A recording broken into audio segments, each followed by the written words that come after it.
1 year ago today, I uploaded my first video to the Struggling Grad Student YouTube channel. I had the channel before that. I knew I wanted to make a mathematics channel, but I wasn't really sure what I wanted to upload. But in that moment, I was thinking about my qualifying exam because it was the only thing I was thinking about at the time. And I just impulsively decided to make a video covering a real analysis qualifying exam. So I made that video. And it got a lot of attention, and I decided to make a bunch of follow-up videos talking about what was on my mind. Because I noticed that a lot of people were getting something from it. Some people may use it as a roadmap for themselves if they're thinking about getting a PhD. And they can see what the PhD process is like more or less in real time with the channel. But also I did the videos for myself because I wanted something to look back on. 10, 15, 20 years down the road. I want to see what I was doing at the time. Now, a few months ago, I got a comment on a video. I don't remember the video, but I believe the comment was from a woman, and she wanted me to comment on the demographics of graduate school and I guess college in general. Like, what percentage is men and what percentage is women, so to speak. And it's an interesting topic, and I would like to talk about it, but it is kind of delicate when you talk about, the types of people you see if you don't talk about it in a smart way. There's a lot of ignorant opinions on YouTube and other social media platforms. I definitely don't want to get involved in that because I think it's annoying and it doesn't help. I don't really see how it helps. Maybe I'm just not seeing something, but I don't like it. I'd really just like to stick with math and talk about that. So what I'll really just do is I'll just comment okay, this was my experience. And you can form your own opinion about it, what you want. I'm not going to give my own. What do I know? I'm also ignorant. So I'll just talk about my own experience. When I was in college, getting my bachelor's degree at the university, I started in math, but I switched to EES. Environmental science. When I was in math, I noticed that the male to female ratio was about 1-to-1. It was they're 50% men, 50% women in math, which you hear stereotypically is male dominated, but at least for me in that short, brief period of time that I was a math major, it was about 50-50. And when I switched over to EES, I would say that it was probably it favored women a little more, maybe 60-40, which is kind of the statistic you hear on the internet, at least these days, that trustworthy internet. But I think colleges are mostly women these days, 60% women, 40% men. When you get to graduate school, it starts to change a little bit. But for college degrees, I think it's 60-40. At least it was at the time when I was in school. And when I graduated and I was at the graduation ceremony, they had the auditorium, right, where we all sit, and they had us divided up into up front they had the College of Computer Science and Engineering. They had the College of Science and Math, which is my people. They also had the nursing students in one side and then the business students in another. And when you're in your third and fourth year, you don't really get to see anyone outside of your college. So all my people were from science and math. So it was interesting to see what the people looked like on the other side of the pond. Or not the other side of the pond, but you know what I'm saying, from other colleges, what they look like. And I think I could probably count the number of male degree recipients from the College of Nursing on one hand. It was a lot of women in the College of Nursing. There weren't very many men. They got their degrees that semester. And then on the flip side, if you go over to the college's computer science and computer engineering, it was the opposite story. It was all men and 3 women, maybe more than 3 women, but you did notice that. In my tribe, environmental science, it was a little bit, it was half and half. Maybe it favored women a little bit more, but I don't have the data on that. I'm just talking about who my friends were. Most of my friends, I think, in the bachelor's program were women. And then after I graduated and I, went back to school and got my graduate degree, in mathematics, my master's degree. Pretty much everyone I worked with was a woman. My best friend, one of my friends that I mentioned sometimes on the channel, like I had friends in math and I went back and got my master's. His name is Joe.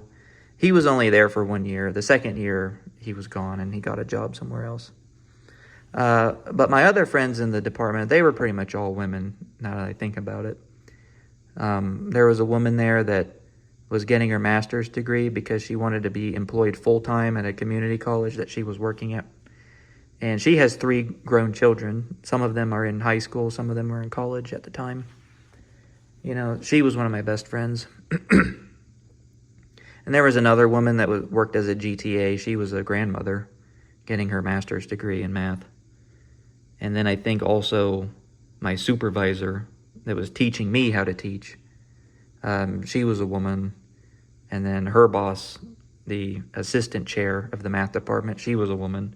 And then the chair of the math department was also a woman. Pretty much everyone that I worked with was a woman, with the exception of my advisor. My advisor was my real analysis instructor, the author of this book.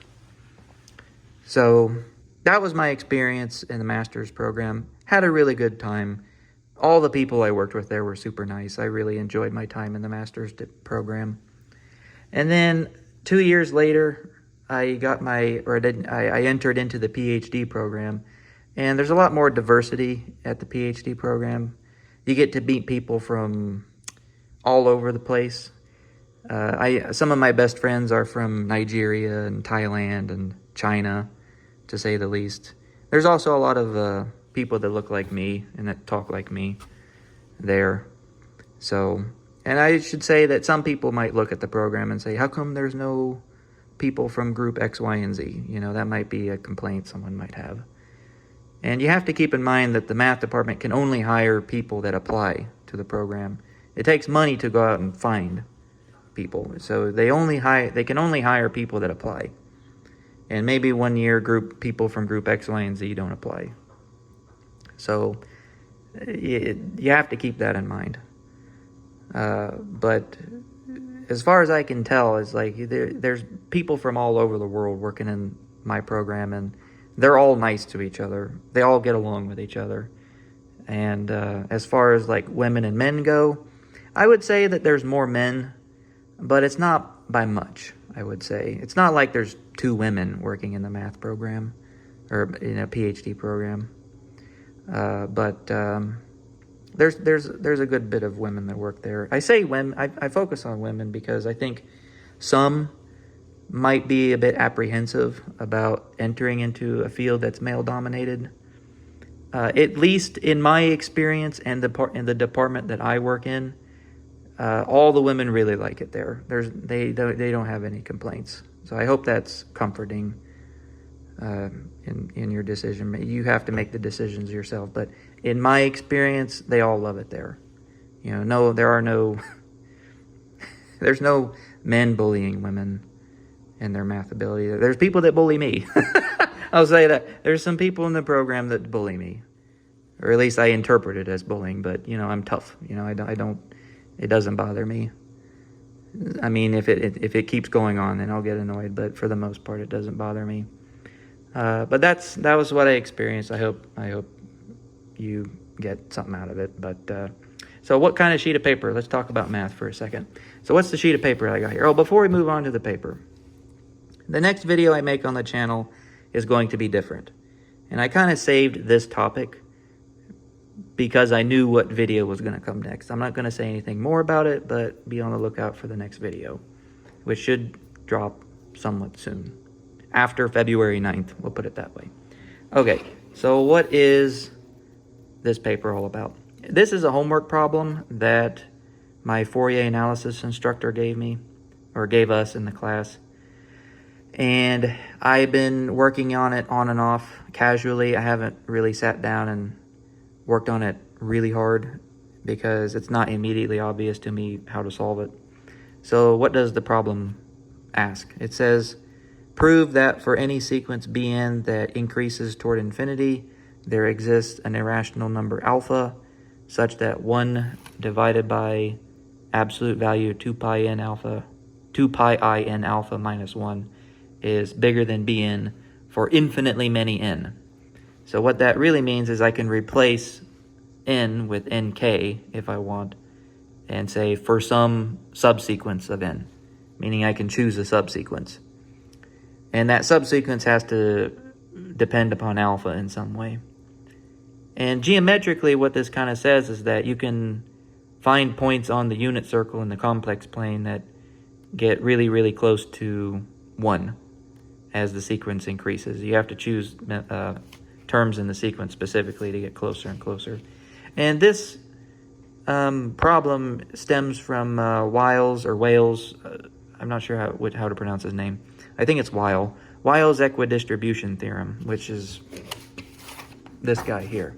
So Wiles' theorem says that a sequence is equidistributed mod 1 if and only if, for any k not equal to 0, the limit as big N tends toward infinity of, you can read it there, is equal to 0. And I made this, and I wrote this sentence underneath it, and I wrote that sentence because I really didn't know if it was true or not. So if it's not true, don't yell at me too bad. I wrote it down because I was brainstorming. I actually don't know the answer, so I'll put a question mark in case it's wrong.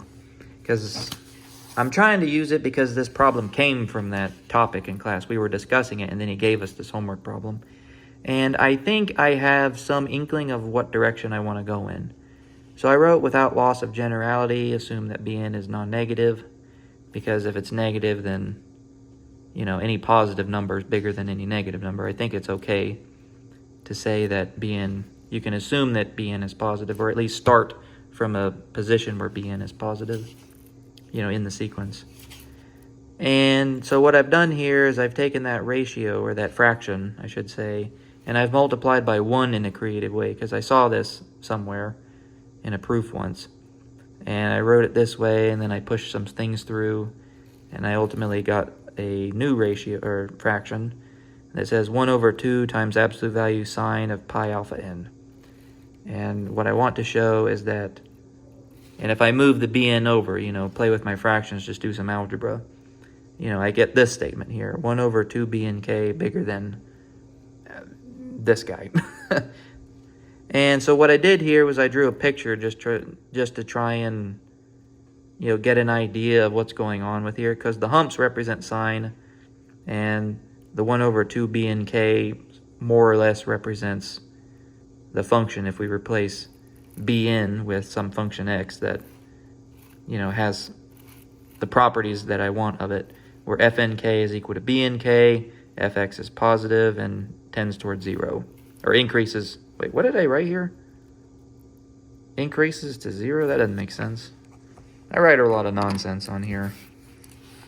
Like, the thought is there, but it doesn't come out on paper very well. So I want fx to increase, I believe, toward infinity.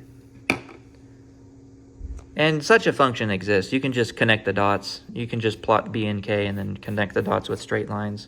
So I just drew a curved line because I was just trying to understand the picture. And so some things I notice is that at some point the function has to dip below 1, and then it crosses the sine function twice in various locations. And I want to show maybe that for certain nk that you can choose, this curve supersedes, but serves as an upper bound for the sine curve, because these are the points where this happens. Now, how you choose nk is the thing that I'm trying to figure out. And I'm sure that you want to use Wiles' theorem here somewhere, but I haven't figured it out yet. This was really just me thinking out loud on sheets of paper. This is not really meant for other people's eyes. It gets messy. But if you're interested in seeing the problem and my approach to it before I really start working on it seriously, then you're welcome to it. I even took to the internet to figure out exactly what kind of approach I should have, because I hate wasting my time. I mean, yeah, I've mentioned it before, in a perfect world, you just solve each problem honestly yourself, but sometimes the tools aren't there. You have to crawl before you can run. But I think this is a good idea. I haven't decided yet if it truly is, but it just feels good, is what I'm saying. It feels good to write it this way. So that's the homework problem. Hopefully I'll get it done before Thursday. I might just ask my instructor for a hint, show him what I got. If you make reasonable amounts of progress, he'll usually nudge you in the right direction. Anyway, that was this video.